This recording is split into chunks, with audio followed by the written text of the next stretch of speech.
आज पाकिस्तान की तारीख का सबसे बड़ा मंसूबा ML1 $6.80 बिलियन की शेख हफीज साहब मशीर खजाना की क़यादत में मंजूर हुआ।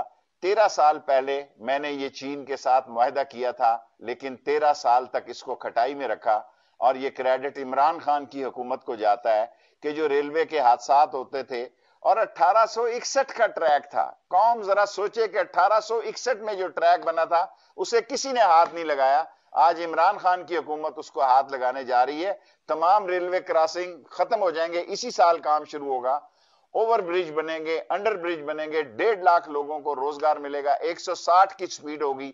लाहौर टू कराची 7 घंटे होगा और पिंडी टू लाहौर 2.5 घंटे में होगा और मुल्तान टू लाहौर 2 घंटे में होगा। ये पाकिस्तान की तारीख बदलने वाला ये मंसूबा जो है, जिसकी आज हफीज शेख की क़यादत में मंजूरी मिली, जिसका क्रेडिट इमरान खान की हुकूमत को जाता है। इंशाअल्लाह तेजी से इस प्रोजेक्ट को मुकम्मल करेंगे और सड़क का जितना रश है वो ट्रैक पे लाएंगे और ट्रैक को इस काबिल बना देंगे कि आइंदा नस्लें भी याद रखें कि इमरान खान की हुकूमत में 1861 के बाद 2020 में ये ट्रैक बदला और पाकिस्तान की मईशत बदली, इकॉनमी बदली और पाकिस्तान में एक माशी इनकलाब बर्पा हो गया।